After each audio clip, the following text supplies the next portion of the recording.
নবী মুহাম্মদুর রাসূলুল্লাহ সাল্লাল্লাহু আলাইহি ওয়াসাল্লাম সকলেই যাবে রাসূল করিম সাল্লাল্লাহু আলাইহি ওয়াসাল্লামের কাছে।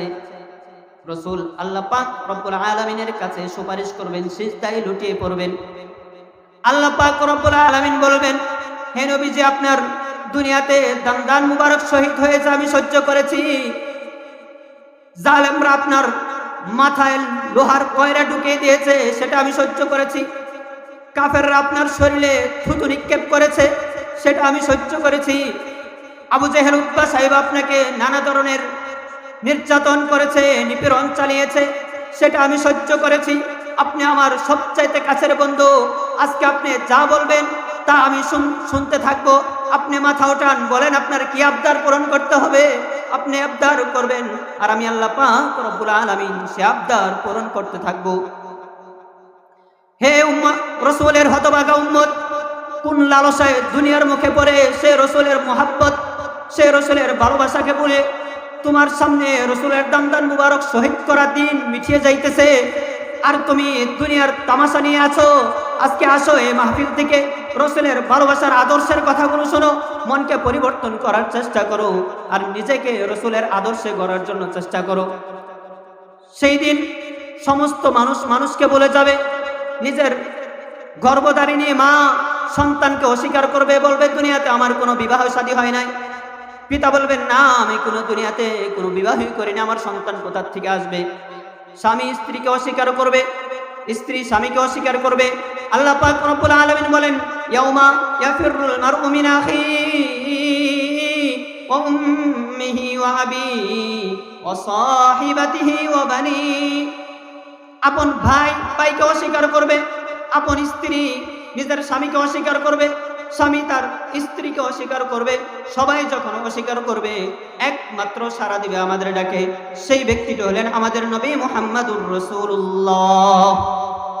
এজন্য ভালোবাসলে পৃথিবীতে সবচাইতে রাসূলকে বেশি ভালোবাসতে হবে। একজন ব্যক্তির নাম ছিল সালেকে মিসকিন। তিনি নতুন করে মুসলমান হয়েছেন। মুসলমান হওয়ার পর তিনি বলেন, যদি কেউ আমাকে জিজ্ঞাসা করে রাসূলের ভালোবাসা সম্পর্কে, কেউ যদি রাসূলকে ভালোবাসা অবস্থান সম্পর্কে আমাকে জিজ্ঞাসা করে যে তুমি রাসূলকে কেমন ভালোবাসো, তাহলে এর প্রতি উত্তরে আমি বলবো, गर फर्श सता अर्श हो एकमाल का अंबर, गर फर्श सता अर्श हो एकमाल का अंबर, और स्वर्ग सता गुर्ब हो पर दरहम दीनार, हर जर्रा हो दर और ये पारस बने को साथ, और एक तरफ हो मेरे वो सैयद अबरार।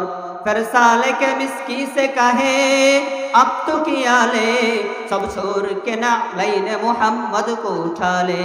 साले के मिस्की बोले, আমাকে যদি জিজ্ঞাসা করা হয় এক পাশে রাসূলকে রেখে আরেক পাশে যদি হীরা মণি মুক্তার স্তূপ রেখে আমাকে জিজ্ঞাসা করে তুমি কোনটা গ্রহণ করবা, আর হীরা মণি মুক্তা যদি হয় আরশ থেকে নিয়ে মাটি পর্যন্ত, জমিন থেকে আরশে আজিম পর্যন্ত যদি হীরা মণি মুক্তার একটি স্তূপ গ্রহণ করা হয়, এক পাশে রাখা হয়, আরেক পাশে আমার নবী মুহাম্মদুর রাসূলুল্লাহ সাল্লাল্লাহু আলাইহি ওয়াসাল্লামকে যদি রাখা হয়, তারপর যদি জিজ্ঞাসা করে, হে সালেকে মিসকি, তুমি এই মুহাম্মদকে গ্রহণ করবা নাকি হীরা মণি মুক্তার আরশে আজিম পর্যন্ত যেই মহামূল্যবান স্তূপ রয়েছে সেটাকে গ্রহণ করবা?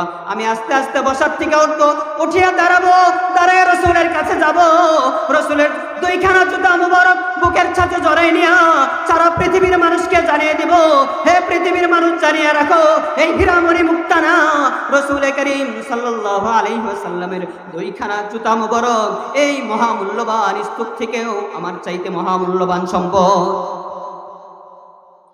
সেই রাসূলের ভালোবাসার আদর্শবান আমাদেরকে হইতে হবে। মুহতারাম উপস্থিতি, হাসরের মাঠের একটি অবস্থান সম্পর্কে আপনাদেরকে একটু ইঙ্গিত দিলাম।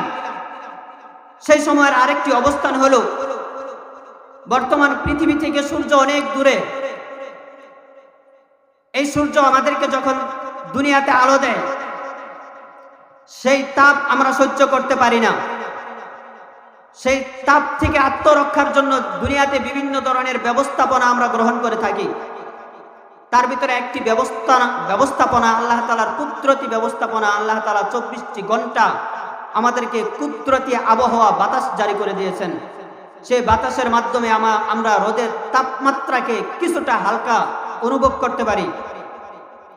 দ্বিতীয়ত, তারপরেও এই তাপমাত্রা থেকে রক্ষা পাওয়ার জন্য আমরা শরীরে কাপড় পরিধান করি।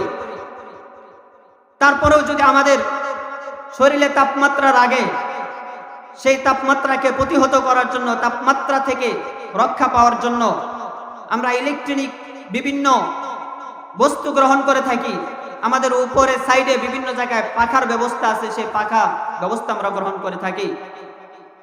তাও যদি না হয়, আমাদের মাঝে ঠান্ডা পানির ব্যবস্থা আছে, পানির ব্যবস্থা আমরা গ্রহণ করে থাকি সেই তাপমাত্রা থেকে বাঁচার জন্য। তারপরেও যদি আমাদের বিভিন্ন ধরনের তাপমাত্রা হয়, ঘরের ছায়ার নিচে, গাছের ছায়ার নিচে বিভিন্ন জায়গায় আমরা আশ্রয় গ্রহণ করে থাকি। রাসূল বলেন, সূর্য থাকবে হাসর মাঠে আমাদের একদম মাথার কাছে সন্নিকটে। সেই তাপমাত্রার কারণে মানুষের শরীর থেকে ঘাম ঝরতে ঝরতে, কারো ঘাম হবে আঁঠো পর্যন্ত, কারো হবে কোমর পর্যন্ত, কারো হবে গলা পর্যন্ত, কেউ ঘামের ভিতরে, পানির ভিতরে সাঁতরাইতে থাকবে। বলেন তো, সেই পানি যদি, পানির কাছাকাছি যদি সূর্য থাকে, সেই সূর্যের আলোর তাপমাত্রার কারণে পানিটা কি পরিমাণ গরম হইতে পারে? সেই পানির মাঝে আমরা সাঁতরাইতে থাকব। তো রাসূল কারীম সাল্লাল্লাহু আলাইহি ওয়াসাল্লাম বলেন, এই মহান এক বিপদের সময় আল্লাহ পাক রব্বুল আলামিন আল্লাহ তাআলার স্পেশাল কিছু মানুষদেরকে আল্লাহ তাআলা আরশের নিচে বা আল্লাহ তাআলার বিশেষ ছায়ার নিচে ছায়া দান করবেন। বলেন তো, এই মুসিবতের দিন আল্লাহ তাআলার আরশের ছায়ার নিচে ছায়া পাওয়ার জন্য আমাদের সবার মন চায় না? অবশ্যই মন চায়। তাহলে আমাদেরকে অবশ্যই জানতে হবে, ছায়া যারা পাবে তারা কারা, কারা এমন স্পেশালি লোক যাদেরকে এত মুসিবতের ভিতরে আল্লাহ পাক রব্বুল আলামিন আরশের নিচে ছায়া দান করবেন। রাসূল বলেন, ক্বালান নবিয়্যু সাল্লাল্লাহু আলাইহি ওয়াসাল্লাম, সাবআতুন ইউযিল্লুহুমুল্লাহু ফি যিল্লিহি ইয়াওমা লা যিল্লা ইল্লা যিল্লুহু, আল ইমামুল আদিলু ওয়া শাবুন নাশা ফি ইবাদাতি রাব্বিহি ওয়া রাজুলুন কলবুহু মুআল্লাকুন ফিল মাসাজিদ। রাসূল কারীম সাল্লাল্লাহু আলাইহি ওয়াসাল্লাম বলেন, আল্লাহ তাআলার আরশের ছায়ার নিচে ছায়া দান করবেন, যেদিন সেই ছায়া ছাড়া হাসর মাঠে দ্বিতীয়ত আর কোনো ছায়ার ব্যবস্থা থাকবে না।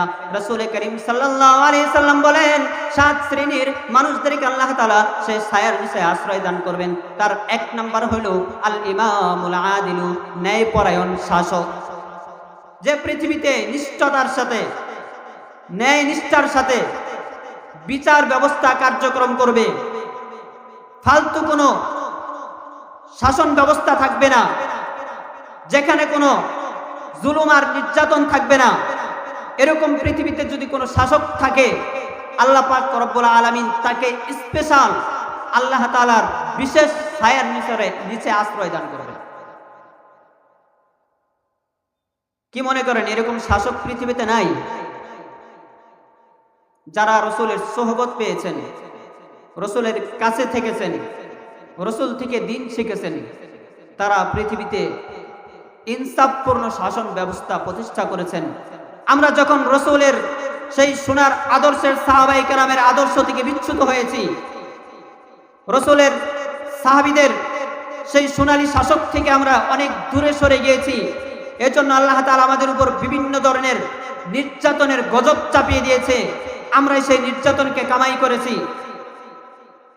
এই জন্য সেই সোনালী শাসক যারা শাসন ব্যবস্থা প্রতিষ্ঠা করেছে, আমাদেরকেও স্বপ্ন দেখতে হবে সেইভাবে রাষ্ট্র করার, গ্রাম প্রতিষ্ঠা করার, থানা প্রতিষ্ঠা করার, জেলা প্রতিষ্ঠা করার, বিভাগ প্রতিষ্ঠা করার, রাষ্ট্র প্রতিষ্ঠা করার, বিশ্বব্যাপী বিশ্ব মানচিত্রে প্রত্যেকটি ইঞ্চি মাটিতে আল্লাহ তাআলার দ্বীন প্রতিষ্ঠার জন্য অবশ্যই সেই সোনালী শাসক ব্যবস্থাকে আমাদের সামনে রাখতে হবে।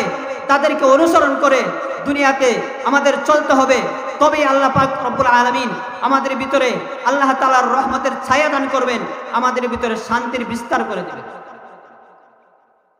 আমরা হযরত আমিরুল মুমিনিন হযরত ওমর রাদিয়াল্লাহু তাআলা আনহুর শাসন ব্যবস্থা সম্পর্কে সবাই কম বেশি অবগত আছি। তিনি অর্ধ পৃথিবীর শাসক ছিলেন। এই গোটা দুনিয়াকে অর্ধেক করলে যে পরিমাণ হয় সেই পরিমাণ পরিধির তিনি একজন রাষ্ট্রপ্রধান ছিলেন। তিনি প্রতিটি রাত্রে বের হইতেন প্রজাদের খোঁজখবর নেওয়ার জন্য।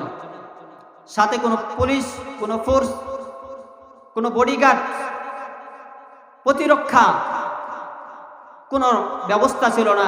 একা নির্জনে রাত্রিবেলায় বের হইতেন প্রজাদের খোঁজখবর নেওয়ার জন্য। একদিন রাত্রিবেলায় হাঁটতেছেন, তো এক দিক দিয়ে যাইতেছেন, হঠাৎ করে শুনেন যে ঘরের ভিতরে বাচ্চাদের কান্নার আওয়াজ শোনা যায়। তো দরজার কাছে গেলেন, গিয়ে দেখলেন বাহিরে চুলার ভিতরে আগুন জ্বলতেছে। চুলার ভিতরে একটি পাতিল দেওয়া আছে। তো ভিতরে যখন বাচ্চারা কান্না করতেছেন, তো জিজ্ঞাসা করে বাচ্চার মাকে যে বাচ্চারা কান্না করে কেন? তো ভিতর থেকে আওয়াজ দিছেন যে ক্ষুধার তাড়নায় কান্না করতেছে। তো বলে ক্ষুধার তাড়নায় কান্না করতেছে, তো তুমি চুলার ভিতরে কি উঠাইছো? চুলার ভিতরে কি দিছো? তিনি বলেন শুধুমাত্র বাচ্চাদেরকে সান্ত্বনা দেওয়ার জন্য চুলার ভিতরে একটি পাতিল দিয়া তার ভিতরে শুধুমাত্র পানি দিয়ে রাখছি। বাচ্চারা যেন মনে করে যে তাদের জন্য খাবারের ব্যবস্থা হইতেছে, আর রাত্রি একটু গভীর হয়ে যাবে, তারা এই আশায় তারা ঘুমিয়ে যাবে, এই জন্য পাতিলের ভিতরে শুধুমাত্র পানি দিয়ে বসায় রাখছি। দেখেন তো তারাও তো মানুষ ছিল, আমরাও মানুষ। ওমর রাদিয়াল্লাহু তাআলা আনহু একটা দৌড় দিছেন, আমি কি এর অর্ধ পৃথিবীর শাসক? আমি তো ছোট্ট একটা অঞ্চলের শাসক হওয়ার যোগ্য না। আল্লাহ পাক রব্বুল আলামিনের কাছে তওবা করে আর বলে, আয় রব্বুল আলামিন, তুমি তো আমাকে অর্ধ পৃথিবীর শাসক বানিয়েছো, কিন্তু আমি তো আসলে শাসক হওয়ার যোগ্য না।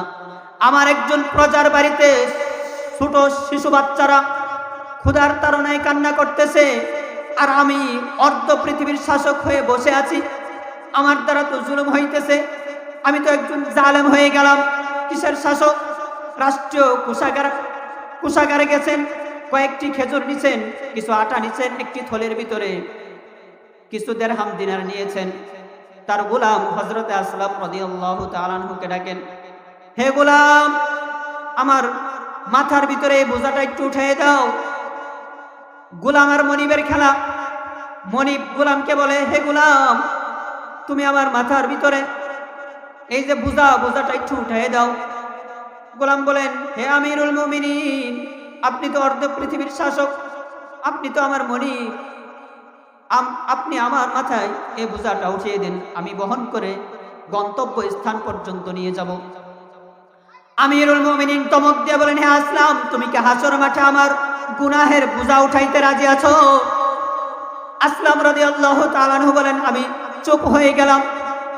ওমর রাদিয়াল্লাহু তাআলা আনহু বলেন, কেন কথা বলতেছো না? তুমি তো হাসর মাঠে আমার গুনাহের বোঝা উঠাইতে পারবে না, তাহলে কেন দুনিয়াতে তুমি আমার বোঝা উঠাইতে চাও? দাও, আমার মাথায় উঠাই দাও, আমি আমার গন্তব্য স্থান পর্যন্ত নিয়ে যাব। আসলাম রাদিয়াল্লাহু তাআলা আনহু বলেন, আমি অর্ধ পৃথিবীর শাসক হযরত ওমর রাদিয়াল্লাহু তাআলা আনহুর মাথায় বোঝা উঠাই দিলাম। তিনার সাথে আমিও রওনা করলাম। তিনি গেলেন, নিজ হাতে পাতিলের ভিতরে খেজুর দিয়ে, আটা দিয়ে, বিভিন্ন ধরনের বস্তু দিয়ে তিনি একটি খাদ্য তৈরি করলেন। নিজ হাতে খাদ্য তৈরি করে বাচ্চাদেরকে ডাকলেন, বাচ্চাদেরকে নিজ হাতে খাওয়াই দিলেন। খাওয়াই দিয়া চলে আসেন নাই। বাচ্চারা তৃপ্তি সহকারে খানা খাওয়ার পর যখন বাচ্চারা খেলাধুলা করতেছে, হাসি তামসা করতেছে, ততক্ষণ পর্যন্ত হযরতে ওমর রাদিয়াল্লাহু তাআলা আনহু স্থানে বসে আছেন। ওমর রাদিয়াল্লাহু তাআলা আনহু বসে আছেন। হযরত আসলাম রাদিয়াল্লাহু তাআলা আনহু বলেন, আপনার দায়িত্ব তো শেষ, এখন নাম চলে যাই, অনেক রাত হয়ে গেছে। ওমর ইবনুল খাত্তাব রাদিয়াল্লাহু তাআলা আনহু বলেন, না না, আর কিছুক্ষণ সময় অপেক্ষা করো। আসলাম রাদিয়াল্লাহু তাআলা আনহু সহ হযরত ওমর রাদিয়াল্লাহু তাআলা আনহু কিছু সময় অপেক্ষা করলেন। যখন বাচ্চারা খেলা করতেছে, ওমর রাদিয়াল্লাহু তাআলা আনহু বলেন, চলো এখন চলে যাই। আসলাম রাদিয়াল্লাহু তাআলা আনহুকে আসার সময় জিজ্ঞাসা করেন, হে আসলাম, তুমি কি জানো আমি কেন অপেক্ষা করতেছিলাম? আমি নিজে বোঝা বহন করেছি, নিজে গন্তব্যস্থানে এসেছি, নিজ হাতে রান্না করেছি, নিজের হাতে বাচ্চাদেরকে খাওয়াই দিয়েছি, কিন্তু তারপরও আমি কেন চলে যাই নাই? আমি বসেছিলাম, কারণ যখন সর্বপ্রথম এই বাড়িতে আমি আসছিলাম তখন বাচ্চাদের কান্নার আওয়াজ আমার কানের ভিতরে আসছিল। আমি চাইতেছিলাম যেন আমি এই জায়গা থেকে বাচ্চাদের মুখের হাসির দৃশ্যটা দেখে যাইতে পারি। এই জন্য আমি অপেক্ষা করতেছিলাম। বাচ্চারা যখন হাসতেছিল আমার মনের ভিতরে আনন্দ আর উল্লাস বইতেছিল। যখন বাচ্চাদের মুখে আমি হাসি দেখতে পেয়েছি আমার মনের ভিতরে শান্তি পেয়েছে। এই জন্য ততক্ষণ পর্যন্ত আমি অপেক্ষা করতেছিলাম। ও দুনিয়ার মুসলমান, তিনিও একজন মানুষ ছিলেন, তিনার শরীরেও রক্ত ছিলেন, তিনার শরীরেও মাংস ছিলেন, তিনিও একজন মানব দেহওয়ালা একজন ব্যক্তি ছিলেন, আমরাও মানব দেহওয়ালা একজন ব্যক্তি। তারা যে ধরনের শাসন ব্যবস্থা প্রতিষ্ঠা করেছিলেন আমরাও যদি সেই ধরনের শাসন ব্যবস্থা প্রতিষ্ঠা করতে পারি। রাসূল করিম সাল্লাল্লাহু আলাইহি সাল্লাম বলেন, যাদেরকে আল্লাহ পাক রব্বুল আলামিন আরশের নিচে ছায়া দান করবেন তাদের ভিতরে অন্যতম হলো ন্যায়পরায়ণ শাসক। এজন্য মহতারাম উপস্থিতি, যারা আরশের নিচে ছায়া পেতে চায় তাদেরকে অবশ্যই গুণে গুণান্বিত হইতে হবে, ন্যায়পরায়ণ শাসক হইতে হবে। আমাদের সবার পক্ষে ন্যায়পরায়ণ শাসক হওয়া সম্ভব না। তাহলে আমরা কি আরশের নিচে ছায়া পাবো না? আমাদের জন্য আল্লাহ পাক রব্বুল আলামিন ব্যবস্থা রেখেছেন। সবগুলো তো আসলে এই সময়ে বলা সম্ভব না। মুহাক্কিক হযরত উলামায়ে কেরাম গুরুত্বপূর্ণ আলোচনা করবেন, এজন্য সে আলোচনা লম্বা করা যাচ্ছে না। দু একটি বিষয় শুধু বলি। দ্বিতীয় নম্বর হলেন, রাসূল বলেন, শাবুন নাশাআ ফি ইবাদাতি রাব্বিহি, ওই যুবক যেই যুবক তার যৌবনকাল আল্লাহ তাআলার ইবাদতে অতিবাহিত করবে তাকেও আল্লাহ তাআলার এই বিশেষ ছায়ার নিচে আশ্রয় দান করবেন। তৃতীয় নাম্বার যেটা আছে সেটা সবার জন্য উন্মুক্ত। ছোট বড় বৃদ্ধ সব শ্রেণীর মানুষ এই কাতারে আমরা সীমাবদ্ধ হতে পারবো, অন্তর্ভুক্ত হতে পারবো। রাসূল বলেন, তৃতীয় নম্বর হলেন ওই ব্যক্তি রাজুলুন কলবুহু মুআল্লাকুন ফিল মাসাজিদ, যে ব্যক্তির অন্তর সব সময় মসজিদে লেগে থাকে। মুহাদ্দিসিনে কেরাম এর একটি ব্যাখ্যা করেছেন, মসজিদে লেগে থাকার অর্থ হলো তিনি মসজিদে নামাজ পড়ছেন, নামাজ পড়ে চলে আসছেন, কিন্তু তার মনের ভিতরে শুধুমাত্র মসজিদের দিকে ডাক, কখন জানি আল্লাহু আকবার ধ্বনি প্রতিধ্বনিত হয়, আবার আমাকে নামাজে সাড়া দিতে হবে, আবার আল্লাহ তাআলার দরবারে যে উপস্থিত হইতে হবে, আল্লাহ তাআলার কুদরতি কদমে সিজদায় লুটিয়ে পড়তে হবে। এজন্য এই শ্রেণীর অন্তর্ভুক্ত আমরা চাইলে সবাই হইতে পারবো। আল্লাহ পাক রব্বুল আলামিন আমাদের সবাইকে আমল করার জন্য তৌফিক দান করুন।